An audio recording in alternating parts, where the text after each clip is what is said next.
श्रीमद् वाल्मीकीय रामायण किष्किंधा कांड 22वां सर्ग 32 श्लोक। सारांश। वाली का सुग्रीव और अंगद से अपने मन की बात कहकर प्राणों को त्याग देना। आरंभ। ओम श्री गणेशाय नमः। ओम श्री सीतारामचंद्राभ्याम नमः। श्लोक 1 से 10। वाली के प्राणों की गति शिथिल पड़ गई थी। वह धीरे धीरे ऊर्ध्व सांस लेता हुआ सब ओर देखने लगा। सबसे पहले उसने अपने सामने खड़े हुए छोटे भाई सुग्रीव को देखा।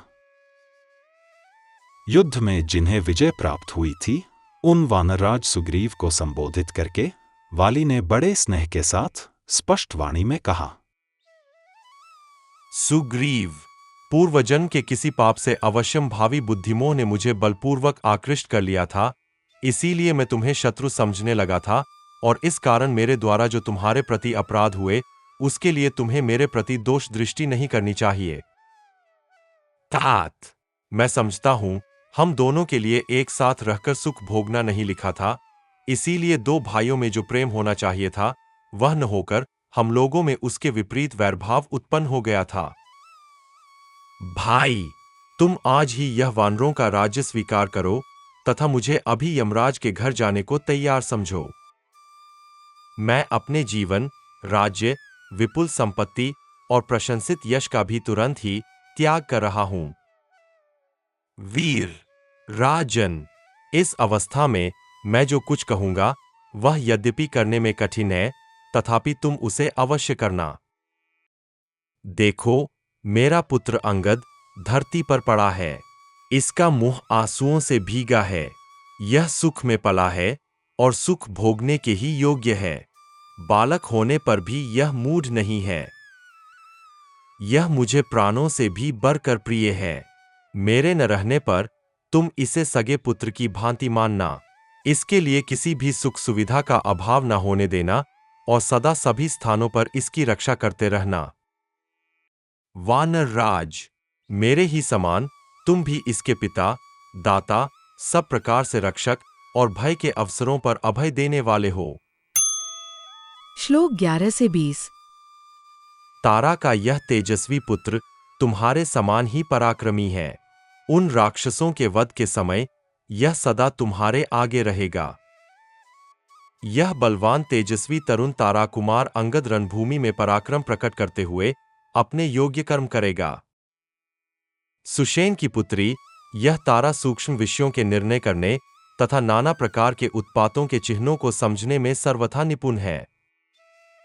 जिस कार्य को अच्छा बताए उसे संदेह रहित होकर करना।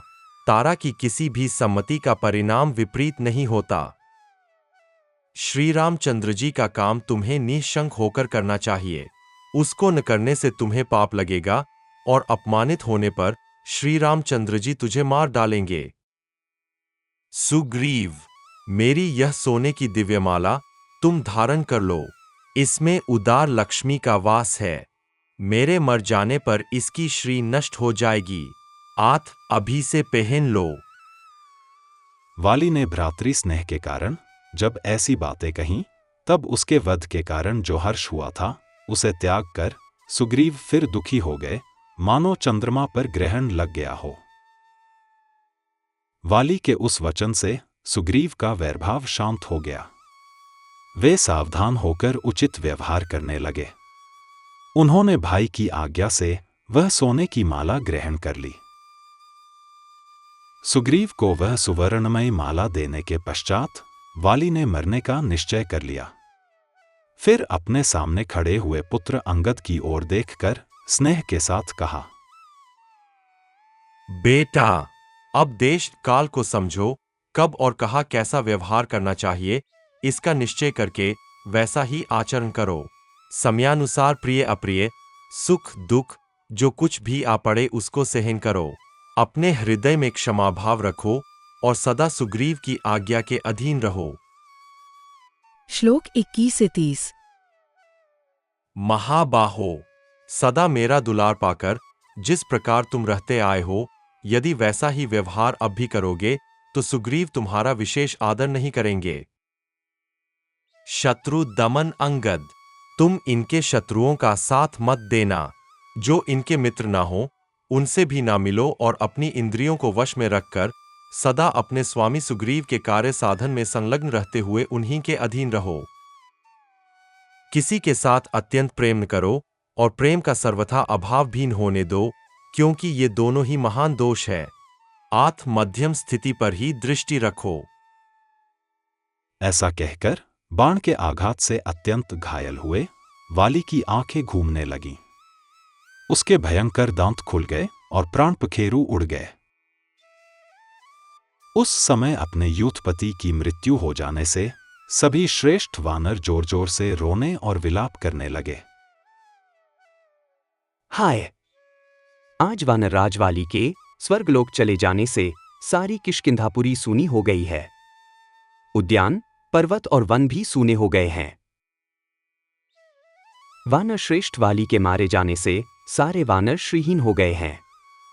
जिनके महान वेग अर्थात प्रताप से समस्त कानन और वन पुष्प समूहों से सदा संयुक्त बने रहते थे, आज उनके न रहने से कौन ऐसा चमत्कारपूर्ण कार्य करेगा?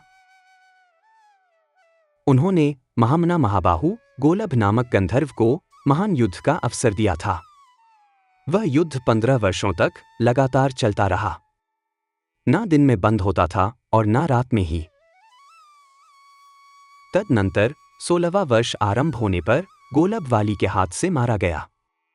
उस दुष्ट गंधर्व का वध करके जिन विकराल दाढ़ों वाले वाली ने हम सबको अभय दान दिया था, वे ही ये हमारे स्वामी वानरराज स्वयं कैसे मार गिराए गए। श्लोक 31 से 32। उस समय वीर वानरराज वाली के मारे जाने पर वनों में विचरने वाले वानर वहां चैन ना पा सके।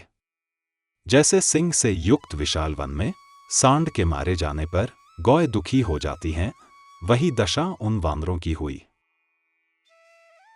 तदनंतर शोक के समुद्र में डूबी हुई तारा ने जब अपने मरे हुए स्वामी की ओर दृष्टिपात किया, तब वह वाली का आलिंगन करके कटे हुए महान वृक्ष से लिपटी हुई लता की भांति पृथ्वी पर गिर पड़ी। इस प्रकार श्री वाल्मीकि निर्मित आर्ष रामायण आदि काव्य के किष्किंधा कांड में 22वां सर्ग पूरा हुआ। Presented by Dr. T.K. Bansal, a blind scientist. Please like and share this video, and don't forget to subscribe my channel. Jai Shri Ram.